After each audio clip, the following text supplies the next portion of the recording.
Oh, hi, this is Tiara. And this is Amadea. Welcome back to our Catching Up with Sister session bersama Tiara di episode ketiga.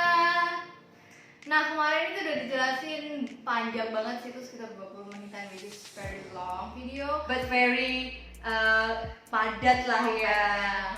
Yang jelasin tentang keputusan kenapa untuk bisa tetap di sana dan di Indonesia, sedangkan sempat ada beritanya pemerintah ngasih bantuan lah untuk pulang ke Indonesia dan berita-berita lainnya. Dan basically kenapa gimana sih exchange ketika pandemi gitu. So for now, apa nih Mbak MC? Aduh, kenapa sih mepet-mepet banget ya deh? Oke. Nah, kemarin itu sempat ada bocoran kan, episode ketiga membahas apa gitu. Nah, sekarang kita akan membahas tentang tentang gimana sih pembelajarannya di sana, kayak technical issue-nya di sana gimana sih pas COVID ini gitu. So kalau misalnya aku pribadi, aku pakai Google Classroom, Google Form kayak gitu-gitu kan buat aktivitasnya sekolah nih. Sekarang udah mulai berkembang lagi pakai platform baru lah gitu. Nah, sedangkan pas di Malaysia gimana tuh?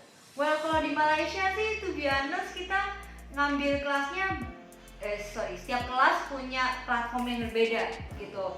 Karena kenapa berbeda? Karena memang preferensi dosen dan juga dosen bertanya kepada kita. But like for me, sebagai anak baru, aku mah ya udah apa aja boleh gitu. So aku kan ngambil 4 kelas nih. Yang pertama aku ngambil kelas multing. Kalau kelas multing itu kita pakai Zoom.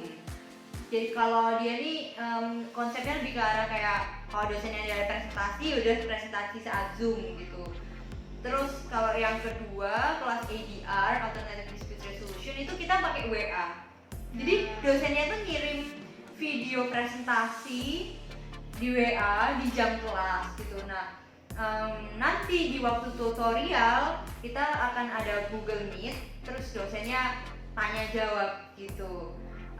Oh iya, buat temen-temen yang belum tahu, kalau di UITM itu kita ada 2 tipe kelas. Yang pertama sesi lecture. Kalau lecture tuh kayak penjelasan gitu loh sis. Kalau yang kedua sesi tutorial tuh lebih ke arah dosen menjawab pertanyaan dari mahasiswa gitu, lebih kayak ke arah latihan soal gitu lah. Nah, kalau untuk kelas yang ketiga nih, kelas IP, Intellectual Property, kita pakai Microsoft Teams. Nah, konsepnya juga dosennya presentasi, terus kita dengerin. Dan kalau yang keempat ini kelas English for Critical Academic Reading, itu kita pakai Google Classroom. Jadi dosennya itu kasih kita video di YouTube, terus dosennya memberikan pertanyaan nih perlu kita jawab gitu. Dan kalau yang bedanya sih kelas English ini nih, dia bener kayak setiap hari tuh ada, bukan setiap hari sebenarnya, setiap kelas itu ada small assignment gitu loh untuk menambah nilai. Ribet nggak sih? Maksudnya kan ada banyak banget tuh, ada yang pakai WhatsApp, ada yang pakai YouTube, ada yang pakai Google Classroom, ada yang pakai Zoom. Bingung nggak sih? Kalau aku sih fine aja sih, malah justru aku mudah nginget gitu loh, karena kayak oke, aku kayak minggu ini perlu buka apa nih, langsung inget gitu. So, kemarin itu ngambil 4 kelas kan ya, kayak yang dijelasin di episode pertama ya. Itu emang 4 kelas aja maksimalnya atau gimana sih ketentuannya untuk ngambil kelasnya SKS? Nah, jadi to be honest, aku juga bersyukur banget sih cuma dibolehin ngambil 4, karena kalau teman-teman aku yang lain itu ngambilnya 8 kelas gitu.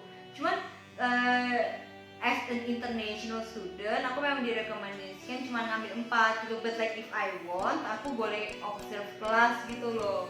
Cuman ya itu dia, aku ngerasa udahlah 4 aja juga sudah quite handy gitu. Dan I think it's a really good choice. Untung ya, untung banget sih pas itu. Terus pas kelasnya tuh gimana sih? Akhirnya kan ada, kalau misalnya di Indonesia sendiri sempat cerita kan, ada dosen yang harus nyalain kameranya biar kelihatan nih nggak kabur nih. terus kalau ditanyain gitu kan insert, jadi biar tahu apakah kabur atau kayak itu fotonya cuma di pause aja. Nah kalau misalnya di sana gimana sih? Oh gitu. Aku sih enggak, Oke, aku cuma dengar cerita orang aja. Kalau saya sih alhamdulillah tidak ada policy harus kamera on guys, ya ampun. Ya saya gini deh, ya dari IPAT ini ya. Yang satu critical academic ini kan Google Classroom banget kan. So like kita nggak ada interaksi langsung sama dosen gitu loh. So buat for kamera nggak bisa juga gitu. Terus juga kalau yang kedua ADR ini kan alternative dispute resolution itu kan dosennya ngirim video kan, but like basically kita tinggal bahas aja, oke madam, itu paling dosennya juga bilang ngechat gitu ya kayak kalian sudah sampai mana progresnya, sudah selesai belum, ya udah kita tinggal balas aja gitu. Cuma kayak deg-degannya dosennya bilang kayak ya emang sih dengan teknik kayak gini saya tidak tahu kalau apakah kalian beneran nonton atau enggak gitu, but Allah akan membalas. Waduh, baik Bu. Saya nonton di waktu yang ini karena saya tahu kayak ini waktu saya belajar. Kalau ibunya menonton, saya murid yang baik kok. Terus bahkan dari satunya lagi tuh yang kelas pakai Zoom itu bahkan dosennya nggak pakai kamera juga, jadi ya dan dosennya juga santai banget gitu. Terus kalau yang satunya lagi pakai proses YouTube itu juga udah gak ada yang pakai kamera, so like oke lah, santuy chill. Ya kalau misal pun nggak ada pun ya nggak ada yang tahu juga gitu kan. Betul sekali. Terus kemarin diceritain kan nggak ada UTS, hanya UAS ya. And then what happened then? UAS-nya sih ya kita biasanya dikasih soal. Sorry. Jadi tiap kelas itu memiliki caranya masing-masing ya untuk mengambil nilai UAS. Kalau kelas PADR sama IT, intellectual property itu kita dikasih soal, diberikan waktu 2 minggu untuk menjawab gitu. Tapi kalau untuk kelas 10 yang lain yang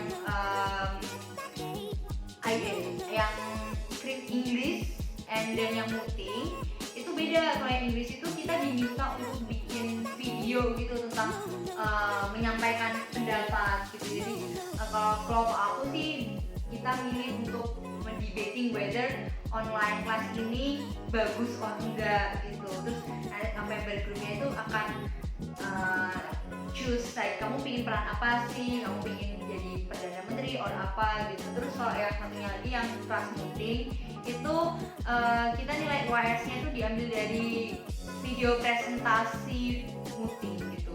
But it was somehow blessing in disguise sih, karena biasanya kalau kelas meeting itu karena dia dari aslinya juga judges, hakim, aka dosen itu biasanya bertanya di tengah-tengah pleading itu kita menyampaikan speech kurang lebih gitulah. But karena kita online dan langsung kirim video, jadi kita tinggal ngomong aja gitu, nggak perlu deg-degan. Karena sebenarnya kalau diceritain sama teman-temanku ya sis ya, yang deg-degan itu ketika kita mendapat pertanyaan dari dosen, and in which karena kan nggak ada, jadi kayak gitu. Aku tuh sempet pada kayak pertama kali dikasih konsep ini, aku sempet salah sangkut gitu loh. Aku kira tuh dosennya tuh bilang kayak, okay, you guys can do it by Zoom gitu, to record it. So I was like, loh Pak, pakai bahasa Inggris lah ya guys. Pak, berarti Bapak akan hadir di setiap sesi kita atau bagaimana? Kan katanya kalau multi ini ada bertanya-tanya gitu. Terus Bapaknya bilang, oh enggak, saya nggak akan ada gitu. Jadi yaudah kalian record aja. Saya rasa pakai Zoom itu lebih mudah bagi kalian untuk kayak kalian TikTok gitu lah. Tapi kalau misalnya nggak pun ya terserah kalian. Yes, enak banget sih itu. Tapi ya maksudnya kayak advantage yang dirasain itu kerasa banget lah. Iya sih, but at the same time aku juga pingin kan kayak ngerasain deg-degannya, but I couldn't have the experience juga ya karena COVID juga, kita kan nggak bisa ada mengunjungi sites gitu kan, jadi ya but it is what it is lah, and I'm satisfied dengan rasa aku. So any tips and tricks untuk onlinean and the closing statement of this? pasti jangan procrastinate. Kalau misalnya memang itu waktunya kalian belajar, ya udah kerjakan aja gitu. Karena ya itu dia, oke kita kan merasa kita punya all the time in the world, but ya kalau kayak gitu rasanya kayak Kepepet kepepet semuanya gitu. Dan juga ya online ini bener-bener ini ya, harus meningkatkan kemampuan literasi kita, kemampuan empati kita gitu. Karena ya kalau dulu biasanya kan kalau offline class kita kalau tugas kelompok gitu kan, ya udah kita bisa kayak bisa siapa yang dia kamu satu sama aku nggak. Dan kalau sekarang siapa yang duduk sebelah kita? Tak ada hanya kita. Nah paling kita tuh sebagai aku ya, sebagai anak SD kayak aku nggak kenal siapa-siapa gitu loh. I don't know harus sama siapa gitu. But you know I stay proactive, kayak aku tanya ke class rep, dan kayak kelas ayo lagi, terus aku nanya kayak oke, aku nggak punya tim nih, kamu ada rekomendasi nggak aku sama siapa, can you hit me up gitu. And ya untungnya mostly berjalan dengan lancar ya. Itu sih kembali kayak I think kamu juga harus menjadi orang yang lebih proaktif, karena there's gak ada yang akan mengingatkan secara personal gitu loh sih. And it was like aku masuk satu grup itu sih kayak orang temen-temenku yang lain tuh udah kenal dari masa SMP gitu. Sekarang kayak guys, hello guys, I've been here for like 1 month. I see. So it was challenging, but yeah, we can tackle this challenge and Ya, we have to lah. I mean, I'd say mungkin kita juga harus fokus ke sisi positifnya juga sih. So, yeah. So yeah, that's the closing statement of episode 3. Dan jangan lupa like, comment, and subscribe. Mungkin bisa komen tentang apa yang mau cari tahu lagi sih, bikin lagi tentang experience-nya dia. And bye. See you next video.